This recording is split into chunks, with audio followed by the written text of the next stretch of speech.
নমস্কার সবাইকে, welcome to my vlog. আর গতকালকে স্কুলের টিচার্স ডে পর্ব মিটিয়ে কিন্তু আমি সন্ধেবেলা ট্রেন ধরে বাড়ি চলে এসেছিলাম, মানে আমার নিজের বাড়ি মসলন্দপুরে।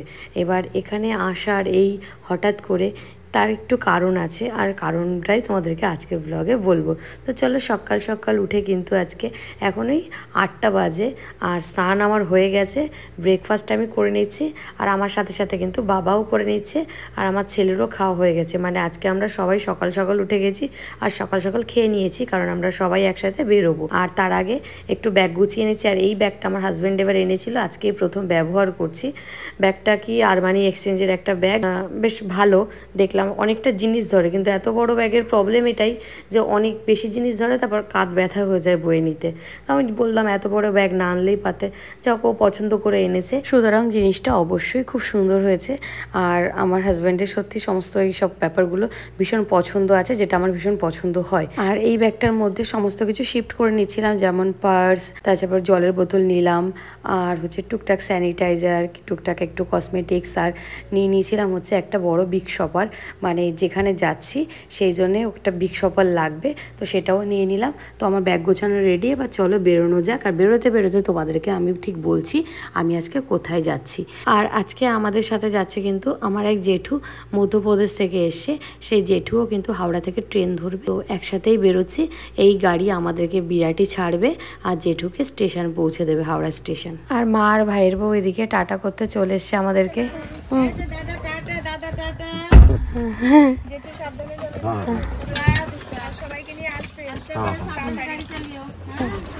ঠিক আছে। আসলে আমি যাচ্ছি আমার পুরনো প্রতিবেশীর সাথে দেখা করতে। মানে যখন আমি ইটালিতে ছিলাম সেই সময়কারে আমার প্রতিবেশী ছিলেন এই দিদি, সেই দিদির সাথে দেখা করতে যাচ্ছি। দিদির নাম হচ্ছে সোমাদি। তো সোমাদির বাড়ি বিরাটিতে, বাড়ি শ্বশুর বাড়ি সবই বিরাটিতে, আর নিজের ফ্ল্যাটও বিরাটিতে। তো ওখানেই যাচ্ছি, ওদের বাড়িতে যাব, আজকে দুপুরটা ওখানেই কাটাবো।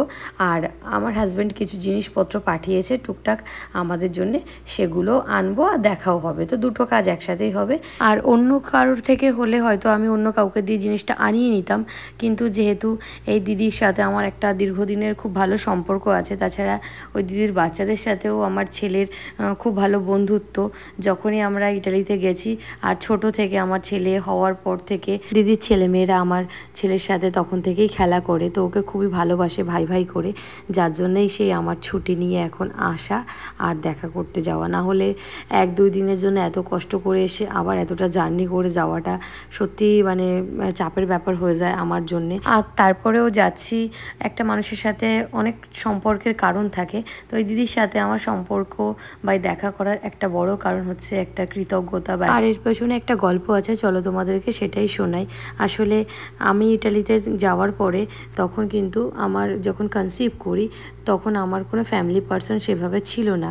আর যেহেতু প্রথম বেবি, সেহেতু কোনো আইডিয়াও ছিল না। ডাক্তার যেমন যেমন বলেছে আমি ঠিক তেমনই করে গেছি। এই অনুযায়ী ডাক্তার আমাকে অলরেডি 2বার কিন্তু হসপিটাল থেকে ফেরত দিয়ে দিয়েছে, না বাচ্চা আমার অনেক দেরিতে হবে।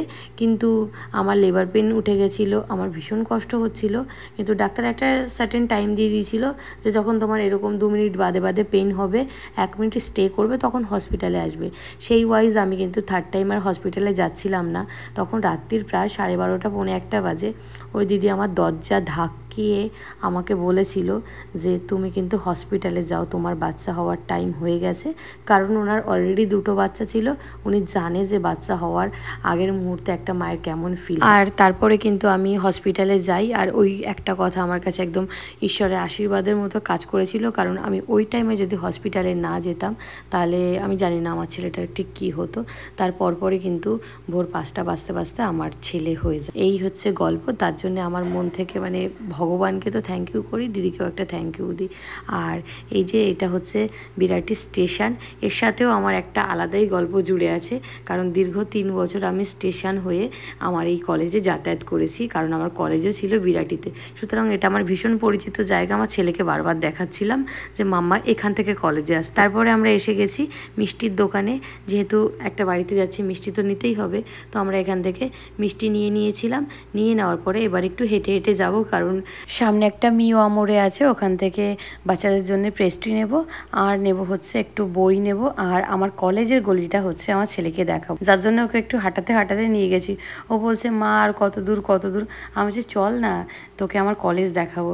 তাও এইসবের মাঝখানে যাওয়ার পথে দেখেছিলাম ডাব, তো ভাবলাম ছেলেটা একটু ডাবও খেয়ে নিক, কারণ এতটা জার্নি আর প্রচণ্ড গরমের মধ্যে ডিহাইড্রেশন হওয়ার চান্সেস থাকে, যেহেতু আমরা আগের দিন প্রায় 5 ঘন্টা জার্নি করে বহরমপুর থেকে গেছি, আবার সকালে উঠেই বেরিয়ে পড়েছি।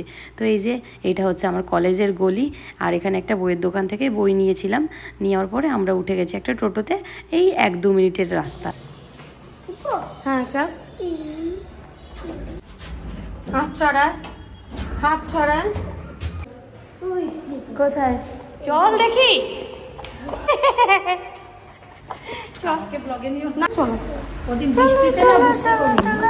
কেমন আছো সীমা? ওরে বাবা, এত বড় ফুল মাথায়।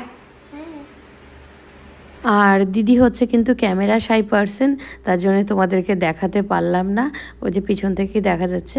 আর এইদিকে আমার ছেলে কিন্তু একদম নিজের বাড়ি মনে করে খেলনা নিয়ে বসে গেছে, ঠিক যেমন ইটালিতে গেলে ওদের ঘরে গিয়ে খেলাধুলো করে, ঠিক তেমনইভাবে ও মনে করছে সেই পাশের বাড়ির ব্যাপার স্যাপারই, যার জন্য ওটা কোনো ব্যাপারই নেই যে এটা আমি একটা নতুন বাড়িতে এসেছি, এটা ওর কখনো ফিল হচ্ছে না। খাওয়াটা কমপ্লিট করো।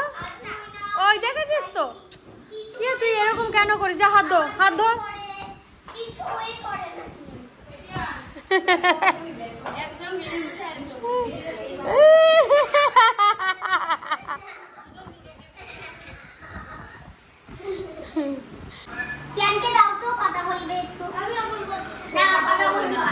এই দিদির মেয়ে সিমোনা আমার ছেলের থেকে ঠিক 2 বছরের বড়। তো যখন আমি সবে সবে ইটালি গেছি তখন সিমোনার 7 মাস বয়স ছিল, আর ও প্রায়ই আমার কাছে এসেই থাকতো।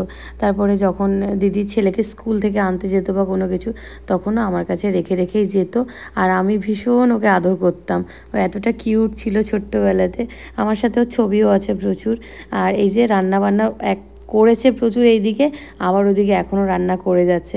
এত বারণ করছে, এত কিছু দরকার নেই, তা সত্ত্বেও দেখো কত কিছু করেছে। পোলাও করেছে, ডিমটা তো আরও হোয়াইট গ্রেভি করতে যাচ্ছিলাম, কিছু দরকার নেই, এরমই থাক। আর মাংস করেছে, চাটনি করেছে, বেগুন ভাজা, পাঁপড় ভাজা, আবার ডালও করেছে। আমি বললাম এত কিছু দিয়ে কে খাবে, ডালের তো দরকারই নেই। বললো না তোমাকে গুছিয়ে দিই। আমি বলছি সত্যি অনেক দিন আমাকে এরমভাবে কেউ গুছিয়ে খাবার দাবার খাওয়ায়ও না।